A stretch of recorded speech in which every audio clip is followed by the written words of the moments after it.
All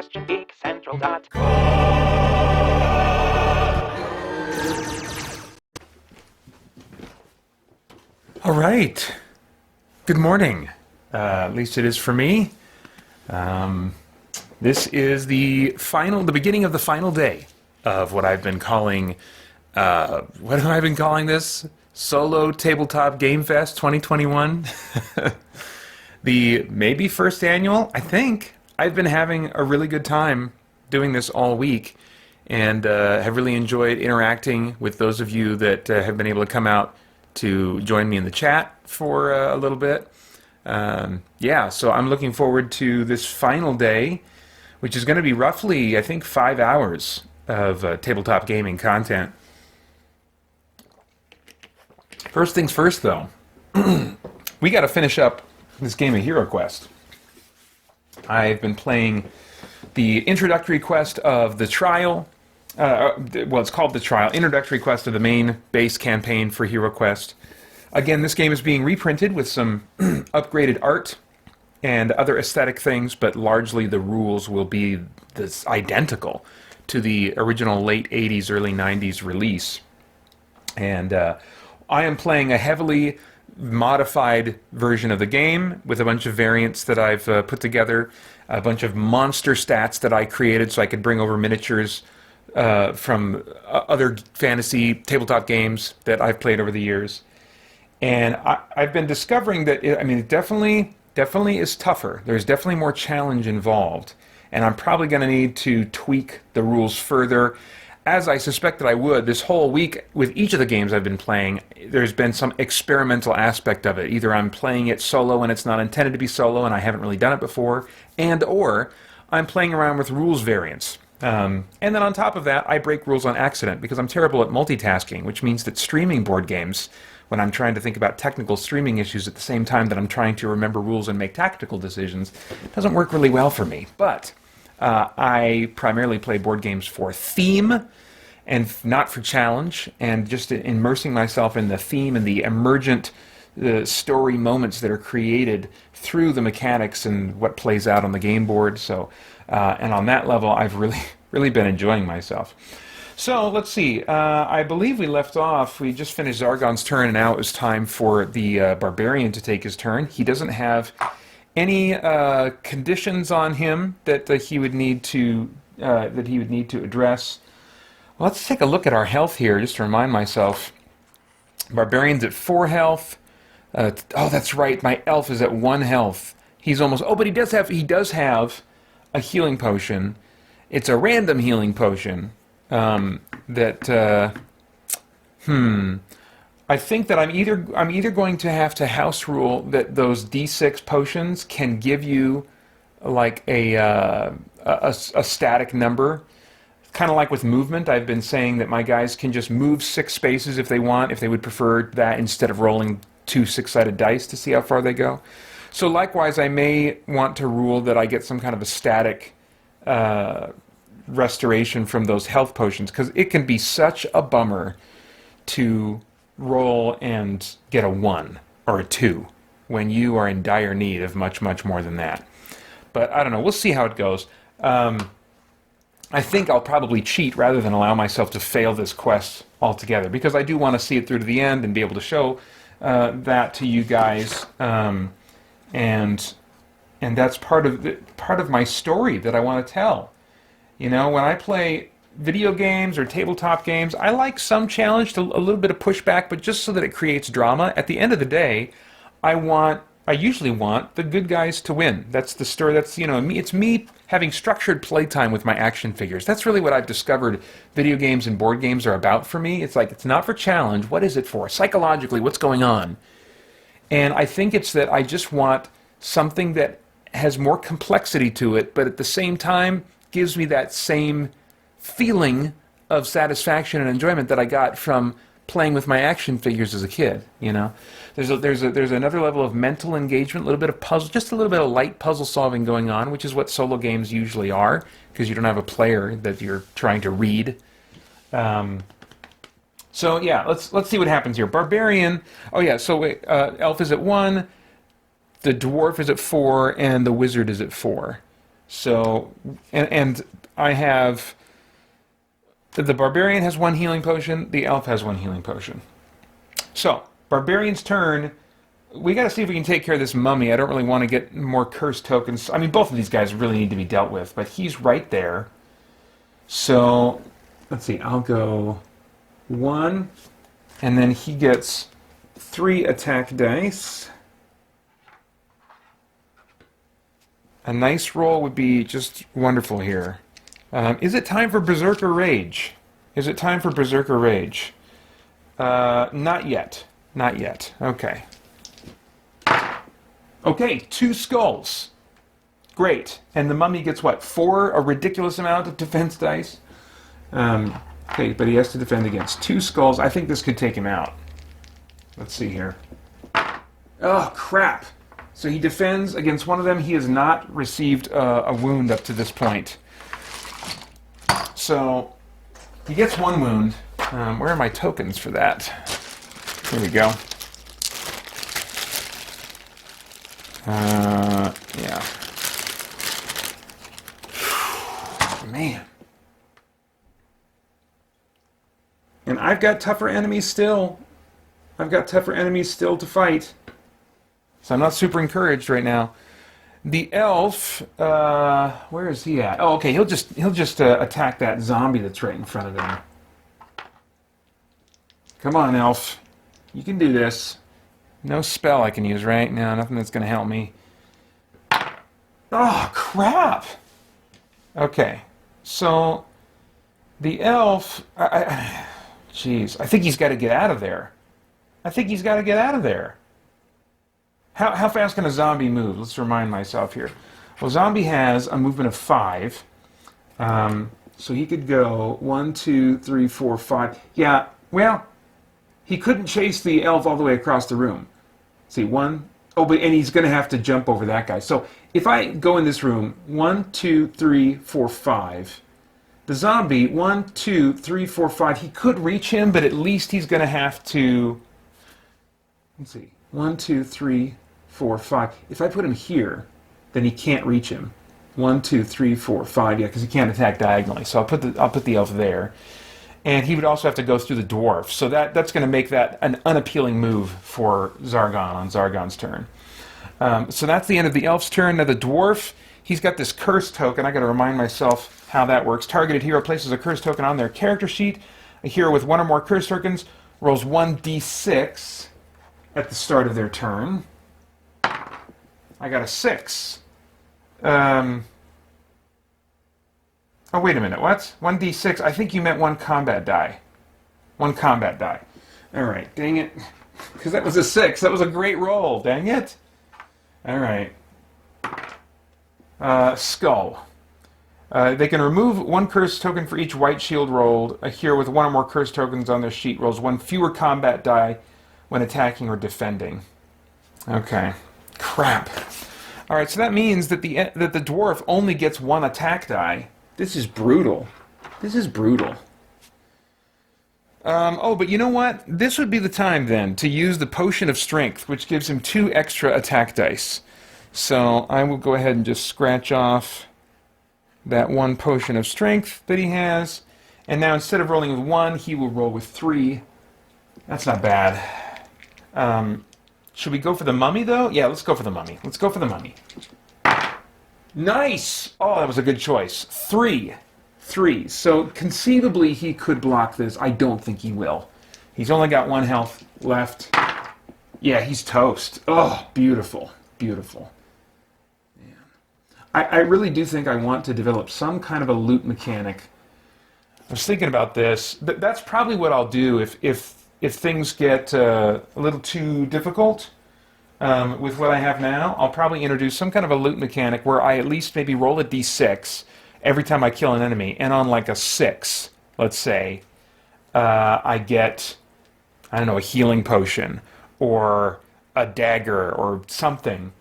Healing potions would be much better, but I don't know if that would be too much. Maybe on a roll of 6, then I roll again, and on a 1 through 3, I get a dagger, on a 4 through 6, I get a healing potion. Something like that.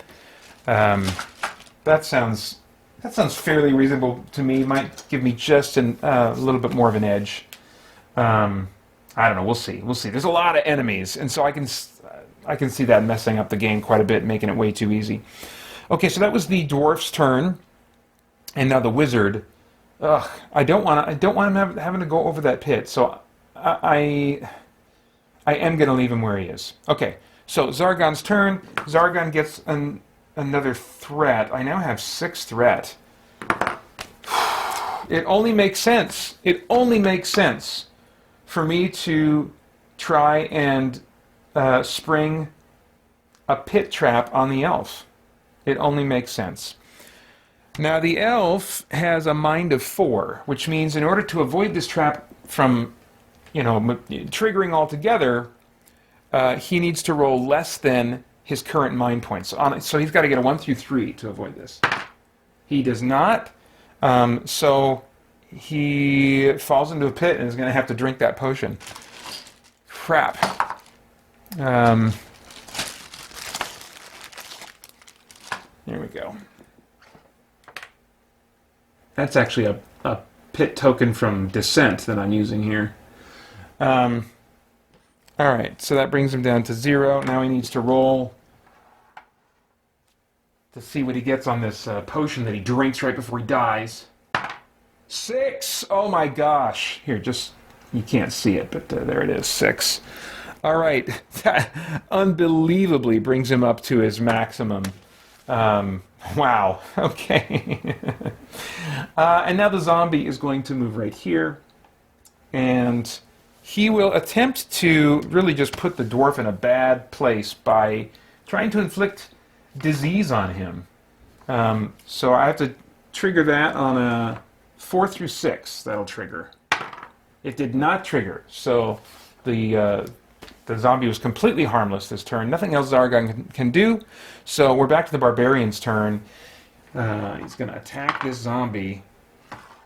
See if we can get him out of the way. 2 skulls. That ought to do it. What is his defense? He has like 3 defense, but only 1 body, I think. I want to say. Yeah, 3 defense, 1 body. So 2 skulls coming at him. I don't think he's going to survive this.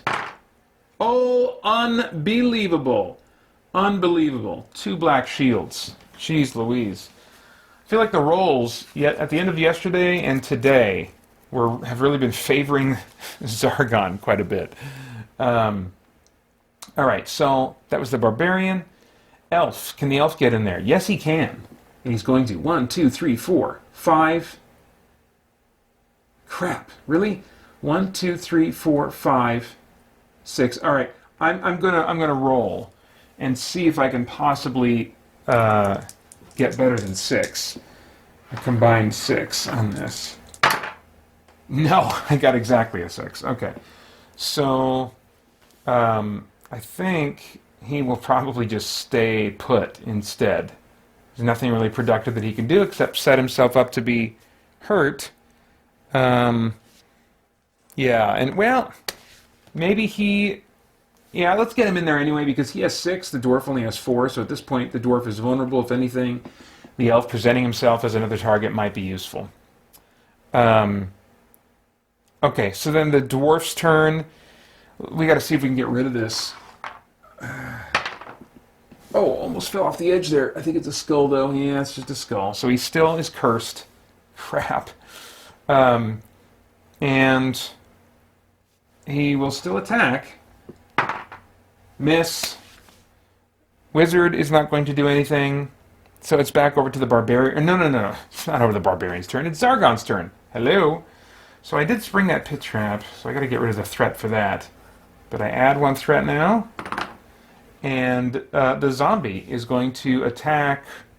He's going to stay on the dwarf. And maybe he'll just do a standard attack this time, because the dwarf only has 4. Only has 4 left, so he could maybe take him out. 2 attack dice. 1 skull, and the dwarf defends with only 1. Yep. Okay, so dwarf is down to 3 now. Yikes. Alright, barbarian's turn. We gotta take out this zombie. 1 skull. What is that? Oh, that's right. I am still having to be a dad in the midst of all this. I can't even remember what just happened. I got this is how why I can't do this, because I'm multitasking. I still have to be a dad. I still have to check and make sure that my son is waking up. I don't even know what turn I'm on. That's how easy it is to just get me. I get focused, and then if something interrupts my train of thought, then it's like boom. It's like being pulled out of the Matrix. It's like I'm in another world now, or it's like waking up from a dream.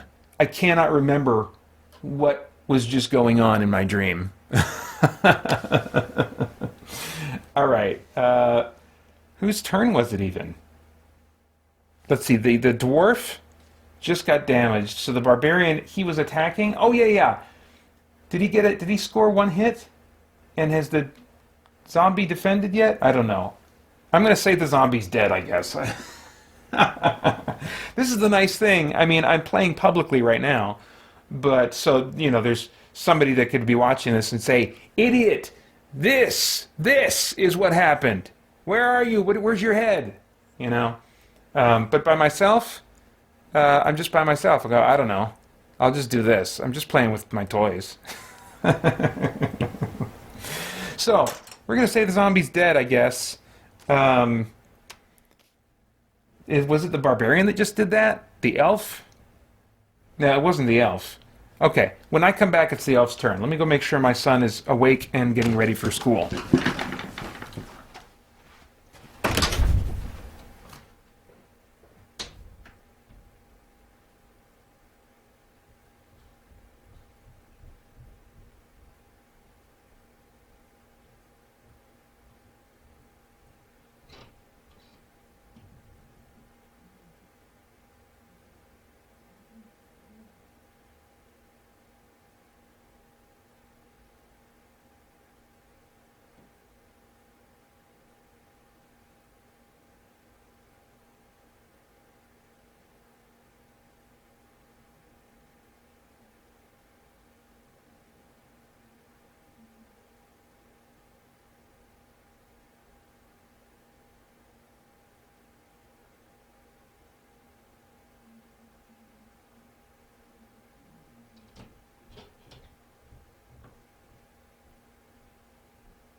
All right.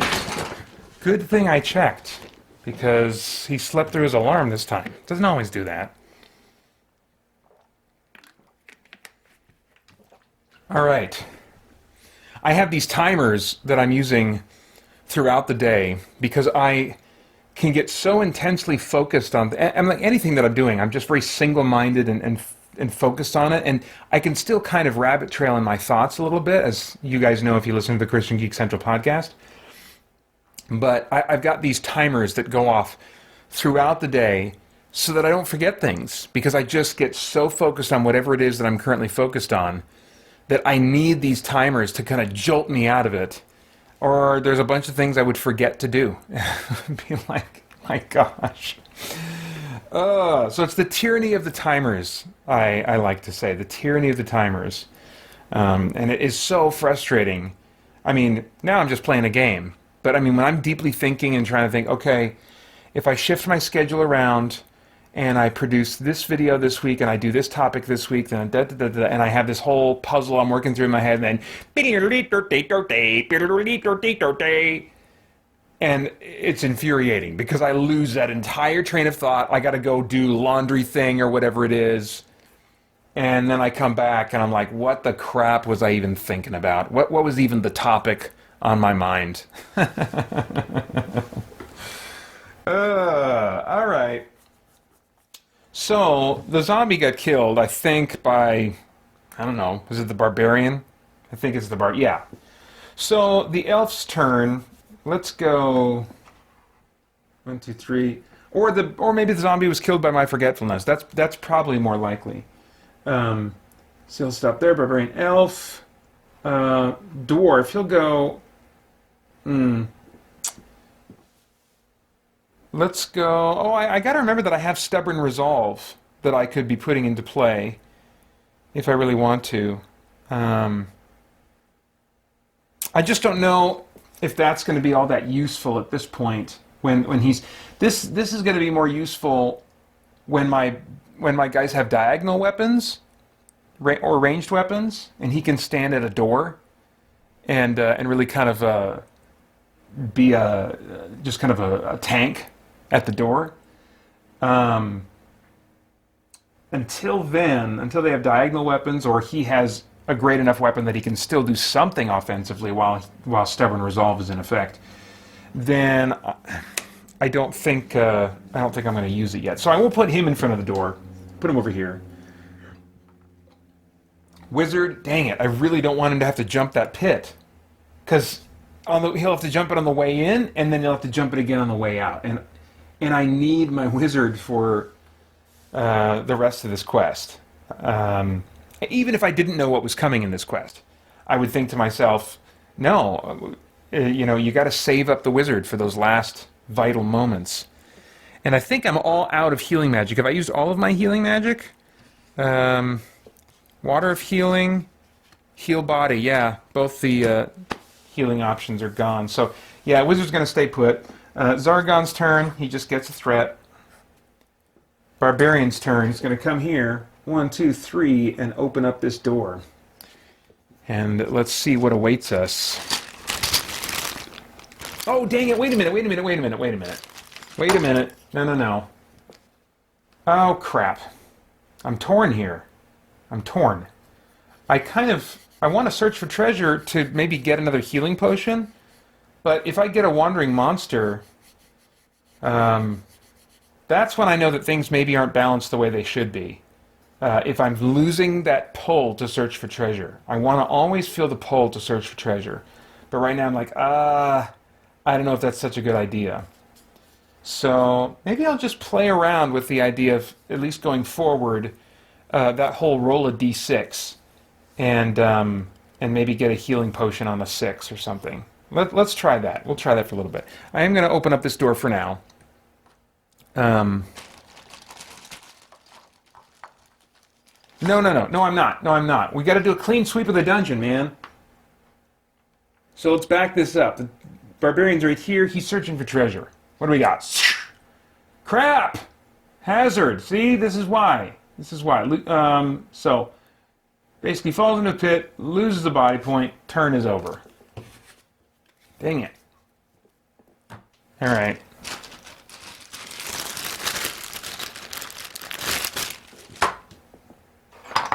Oops, sorry. I didn't mean to be rough on you, Barbarian. I know it's not your fault.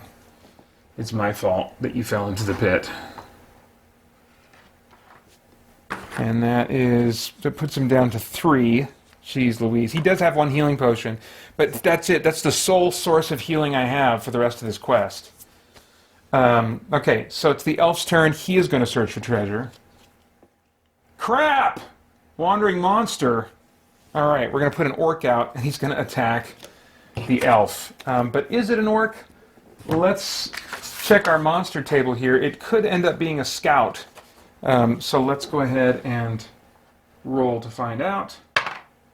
It is a scout. So the scout materializes, and I don't know, should I have him call for an alert to see if he can spawn another monster?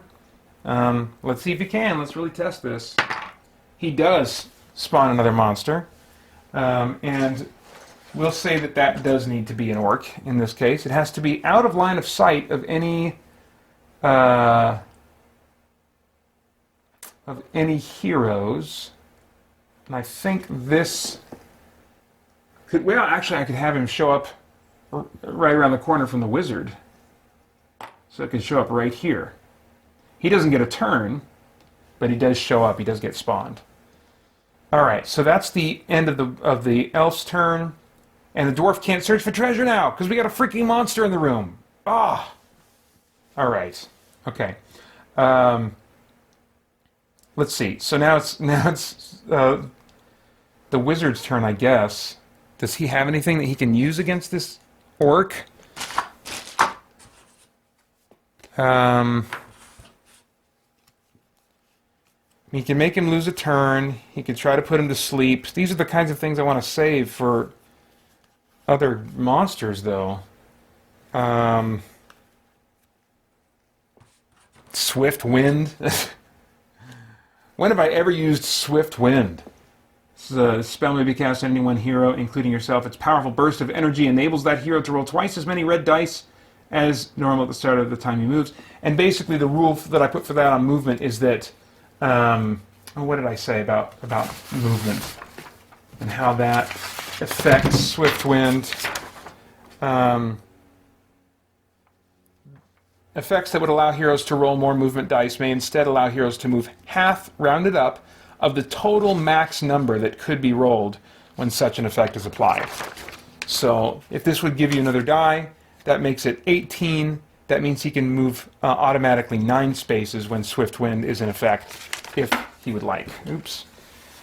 Dropping all my spells. I do like this, what's known as the Vancian magic system. It just has an interesting flavor to it. That, if you're not familiar with that term, Dungeons & Dragons made that system famous, where instead of like having mana points like you would in most video games that have spell casting or magic using characters, you have a list of spells that you in advance prepare and choose to kind of memorize or have ready for that quest. And then once you cast one of those spells, it's gone until you have a chance to rest and restudy your spells and kind of restore them on a spell-by-spell basis. The original Final Fantasy on NES actually used a Vancian magic system where you had only so many copies of... Well, it was pretty close anyway, pretty close to a Vancian magic system. Anyway, blah, blah, blah.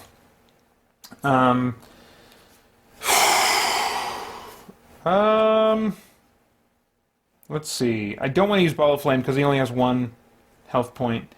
Do I want to use Seeking Bolt? I mean, that does put the wizard at significant risk, but he might be at significant risk anyway. I guess at this point he has 2 defend dice just like anybody else, so, and he's got 4, so he's actually at less risk than the dwarf. So I'm not going to have him do anything right now. I'll just have him stay put. So it's the barbarian's turn. He's going to get out of the pit, come here, and attack the scout. 3 attack dice. 2 skulls. Nice.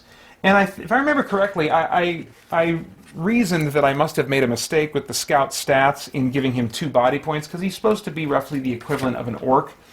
And so I'm going to play him now going forward as though he has only 1 body point. Because I'm almost positive that was an error, a clerical error. What did we get, 2 skulls? Okay, he's dead. Very good. All right, and let's go ahead and start, rolling here. What do we got? 5. Okay, so nothing on that one. Let's see here. There. Elf. Did the elf search for treasure? He did. That's how he got the monster. Wait, did the barbarian attacked? He did not search for treasure just now. He attacked. Let's move him here, though. 1, 2, before I do the elf's turn. 1, 2, and open up this door, and at least kind of get the party started. I was hoping to get this thing done in just this first hour of the stream today. I might not, but I still should have plenty of time for the other games that I have planned. So he's going to stop there, but he's going to open the door. And let's see what we have revealed. Oh, hang on a second. There was something in this room I was supposed to... Oh, okay. Frankly, I'm glad I've missed this note. That mummy, it's the guardian of Felmarg's tomb, and was once a mighty warrior. It rolls 4 dice instead of 3 when it attacks. Not for me. I might have only used it to curse people anyway. I'm not sure if it was able to actually get any attacks in. I can't remember. Anyway. Alright, so we'll put the sarcophagus down, and look at this. Look at this. We get a treasure chest. Very nice. And I'm pretty sure it has something in it. I think at times when I've run quests for other people, because I've almost always been Zargon, before my son started running me through this game a year or so ago, I hated seeing treasure chests out that had nothing in them, and I wasn't even the hero. I just love that sense of those surprise moments, those cool discovery moments. And so sometimes I would just say, no, this chest it doesn't have nothing in it. It has something in it. It has this gold, or it has this thing, or whatever, you know. Let's see here. All right, we got 2 skeletons and another mummy. Yay. Okay. Oh, but you know, I've put these monsters out before. Let's check actually on our table here to see if these actually are going to be skeletons. All right, so at this point, can I even fit a manticore in there? I cannot. I can't fit a manticore or a bane spider in there. So I won't swap. I won't roll on the table to see if they get swapped in. But I could roll for them individually and see if one of them is replaced with a cave spider or a skeleton archer. So let's see. That's 3. Skeleton archer is one of them instead of a normal skeleton. We'll put the skeleton archer right here, I guess. This is by the way, this is a Descent first edition figure. Very nice looking mini, at least as far as my preferences are concerned. No surprise, coming from Fantasy Flight Games. And look at that! Conveniently, it is the same color as the skeletons in HeroQuest. Let's see, is the other one also a skeleton archer? It is. That's crazy.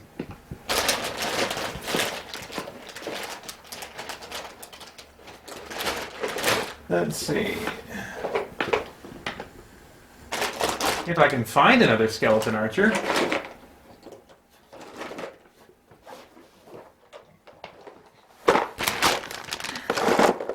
There we go.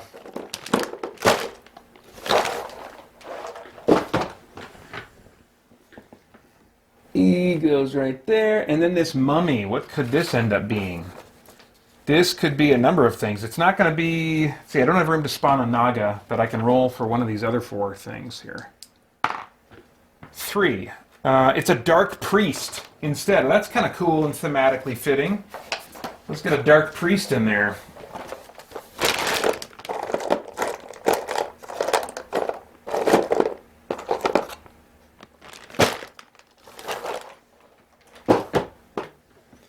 And this is also from first edition Descent. It's got some kind of a flail thing going on there. I don't know what's going on, but yeah, these guys are always a pain when they show up in Descent. All right, so let me get their cards out and see what they got going on. So Dark Priest. Here we go. Dark Priest has an attack of 3. Dang, that is pretty offensively powerful. I'm going to attribute that to some kind of dark magic that he has at his disposal. A defense of 2, a body of 1. That makes sense. A mind of 4, move of 4. Mystic Bolt, which is an automatic ability that he has. My phone is buzzing. Where's my phone? That's some stranger calling me. Leave me alone. I'm playing a game. So Mystic Bolt and Curse. So he's got that same ability as that mummy, along with Mystic Bolt. Let me remind... I need to check and see if his Mystic Bolt is the same as the wizard's, because the wizard can potentially hurt himself using Mystic Bolt. But the enemy version might be different. Mystic Bolt. This... Oh, crap. Yeah, no. This monster may attack any hero within line of sight. No risk to them. So it's basically just a... Oh, geez. Okay, yeah. He can attack any hero, so that 3 attack dice that he has, that's any hero within line of sight. So he does have some pretty dark magical energies at his disposal. That might be overpowered. Holy crap. So that's the Dark Priest. I'm almost certain I'll be just having him attack. And then let's check out the Skeleton Archer.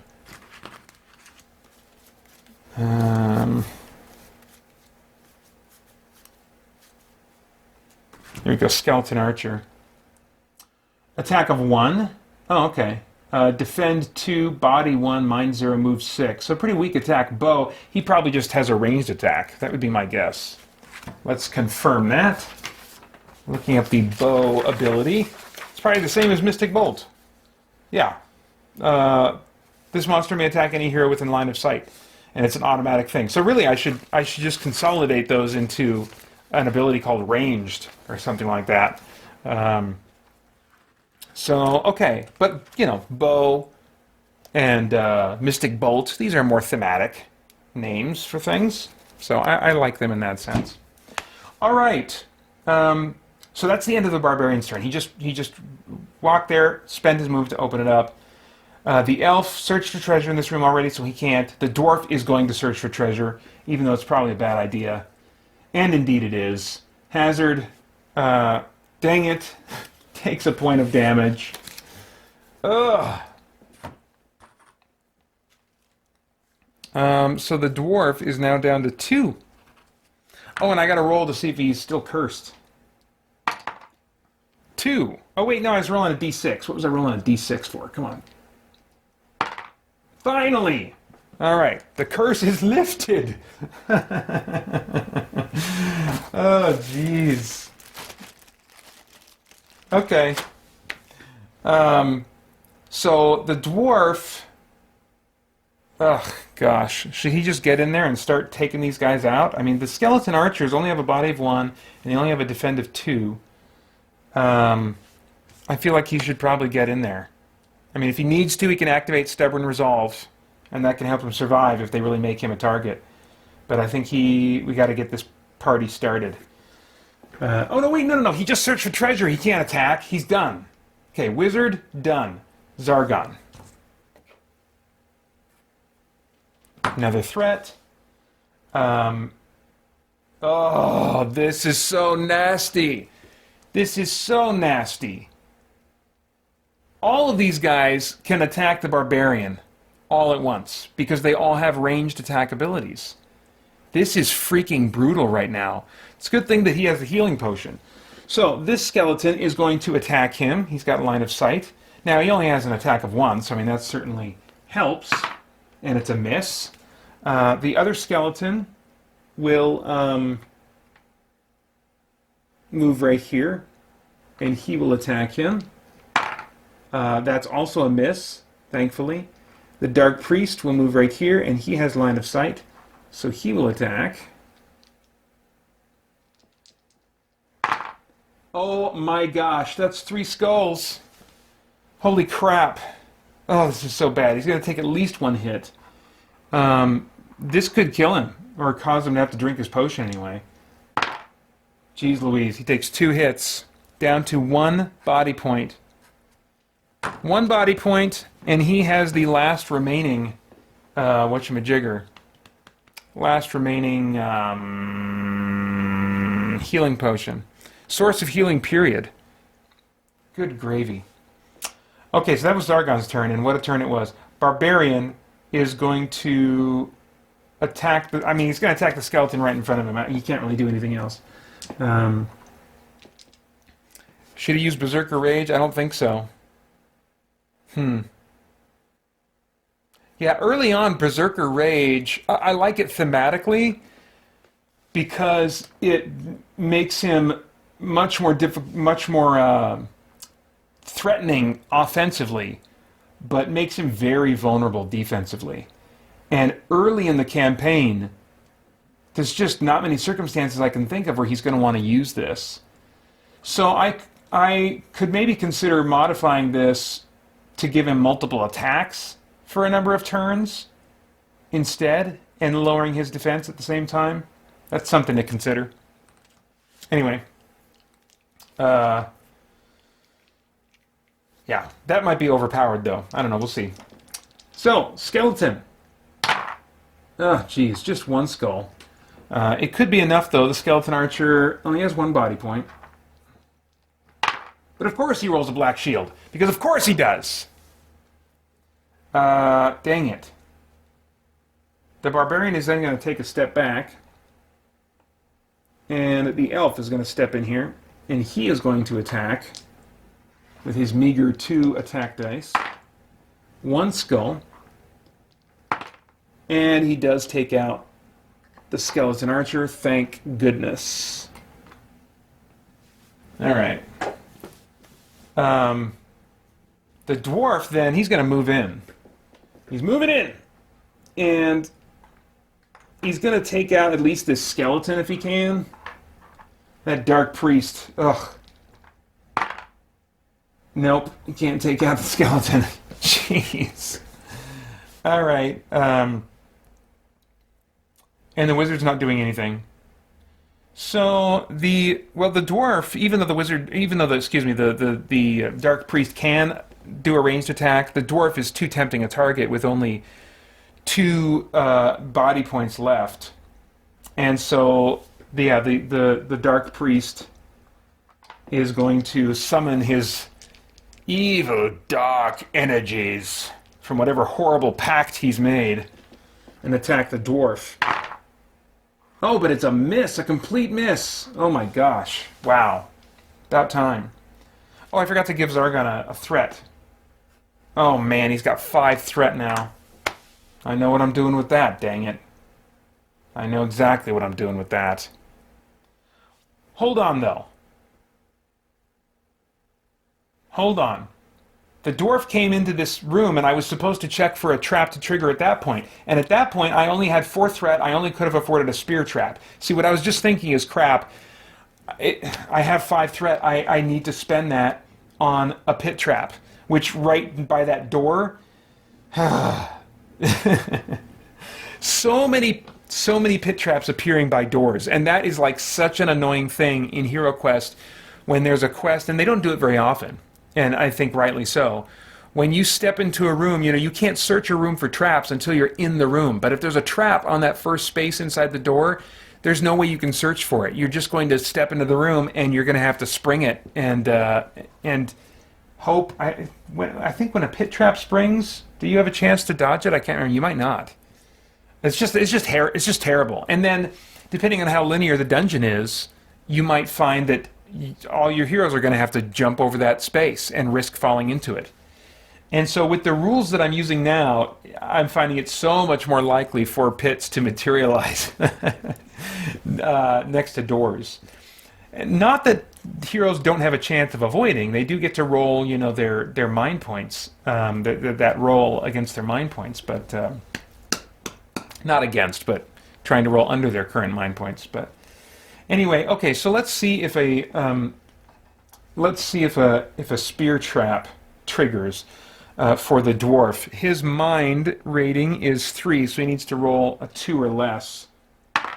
Oh my gosh, he did! So that threat is wasted. Nice. He avoids it altogether. It's not going to spring on anybody else, and Zargon just has 1 threat left. So now I lost track of what was going on. I think the Dark Priest attacked, right? Yeah, it's been Zargon's turn at the moment, right? Yes, no, or was I in the middle of the dwarf's turn? I got a 10-sider out here to mark whose turn it was on, and I just have not been using it. I'm going to say it was Zargon's turn.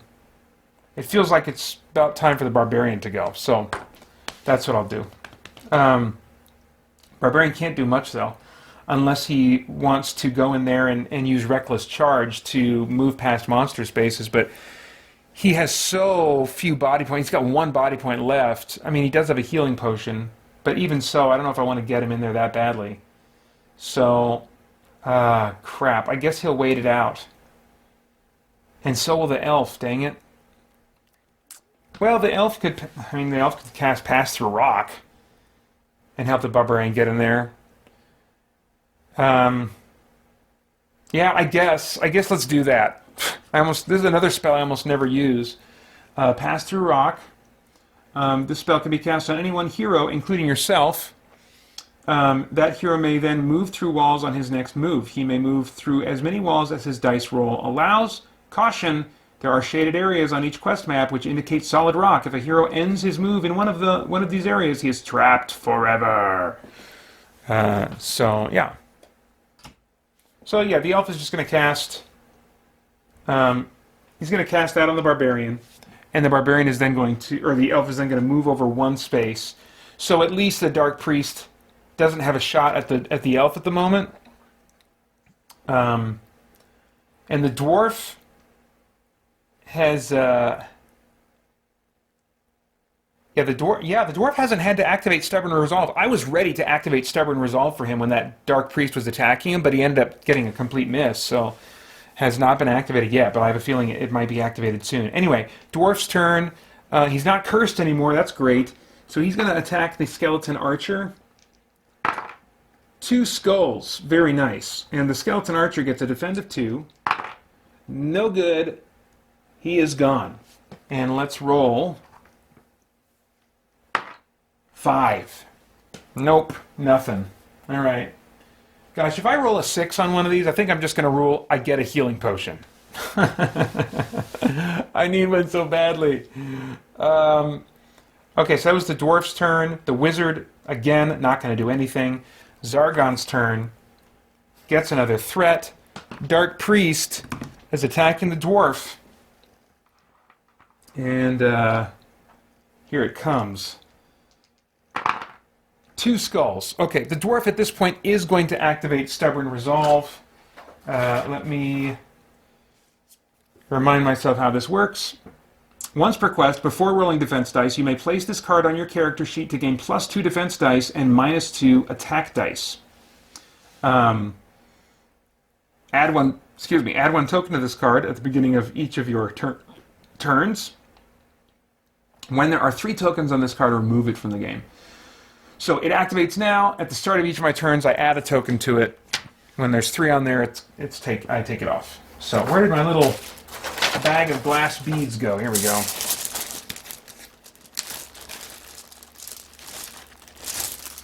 I don't do that yet, though. It's not the start of his turn. But +2 defense dice. So he gets 4 defense dice to deal with these 2 skulls coming at him. Let's see how this goes. What do we got here? Okay, just 1 shield, so he's going to take 1 point of damage. That brings him down to 1 body point. My gosh. Even with Stubborn Resolve. So that completes Zargon's turn. And now it's the Barbarian's turn. He is going to pass through rock and attack the Dark Priest. 1, 2, 3, 4, 5. And he attacks with 3 attack dice. Oh my gosh. Just 1. Just 1. Dark Priest defends with 2. Only has 1 body point. And he's dead. Yeah, baby. Still no potion. Okay. Alright. So that's the Barbarian's turn, right? Yeah. Pass through rock. The effect is ended now. And the Elf's turn. He's going to come in here. 1, 2, 3, and stop right here. And he's going to search for treasure. And he finds 84 gold coins in this treasure chest. 84 gold coins. Let's mark that down. That'll be good. Wish I could spend it now on some better equipment. The dwarf is going to search for treasure. No! Not next to that door. Which normally I don't think the rulebook allows you to do, but as I said, I'm breaking rules both on accident and on purpose. Gold! Oh wait, no, it's the number 8.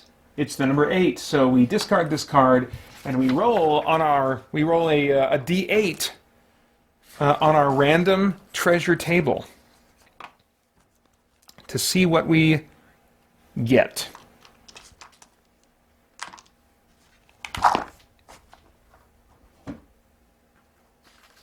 Alright. Oh crap, it's a 3. You've unearthed an ancient curse! Zargon gains 4 threat and your turn is over.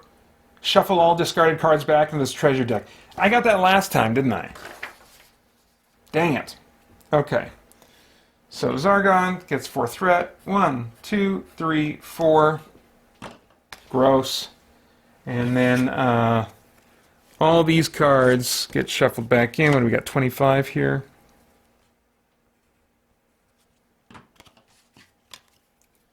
And whose turn was that just now? That was the dwarf's turn, right? Pretty sure.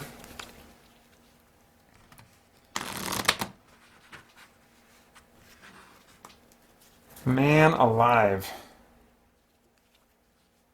It definitely, in addition to kind of adding more to think about in the game, I think in a positive way, all of these things certainly do slow down the speed that you get through a quest.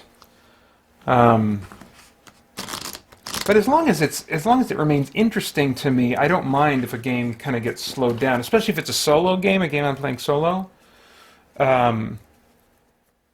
Because, I mean, a number of years ago I started, if you haven't noticed, I mentioned it once earlier this week, but I don't think I've mentioned it since then, but this board is, and a lot of the components for the game, I have on top of this black piece of kind of like tag board or poster board I got at Staples years ago.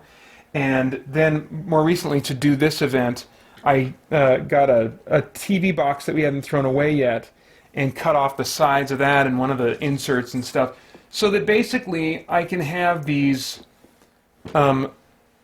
big, flat, light, and fairly durable surfaces that I can put board games on and leave them set up so that they don't hog up table space.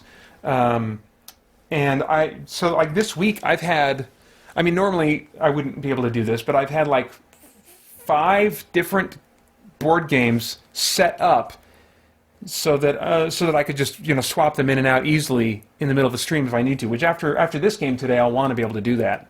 But I mean, at other times, having games saved like that and just sliding them under a bed or sliding them somewhere else, putting them on a shelf somewhere in a closet, allows me to play games and play them more on my terms.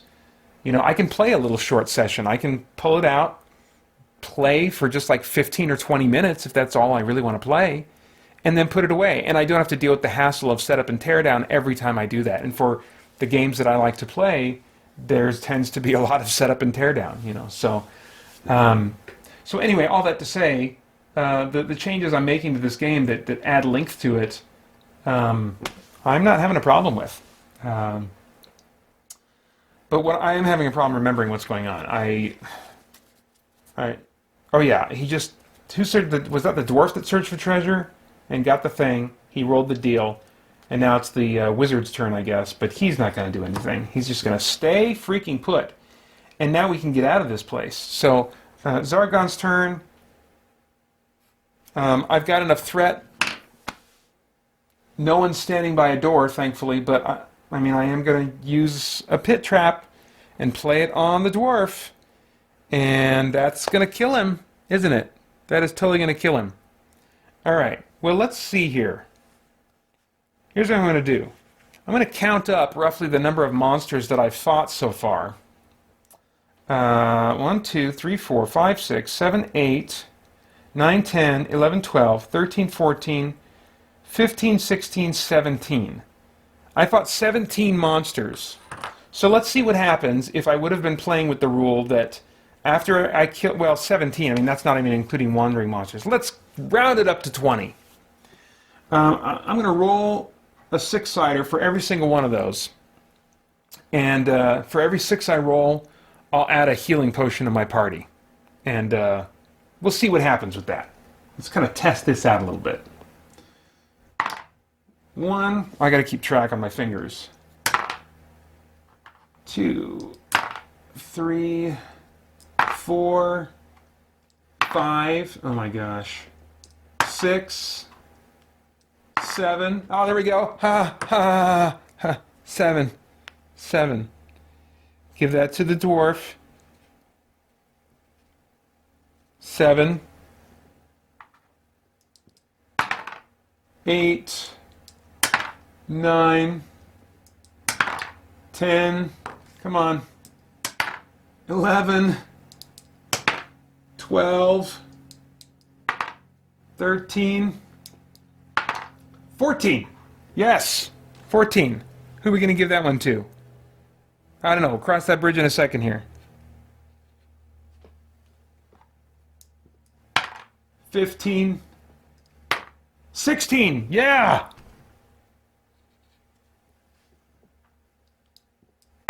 17. 18. 19. Yeah! I had a feeling about that one, the way I threw it. And 20. Okay. All right. And one of those is going to be used immediately by the dwarf. 3. Okay, not great.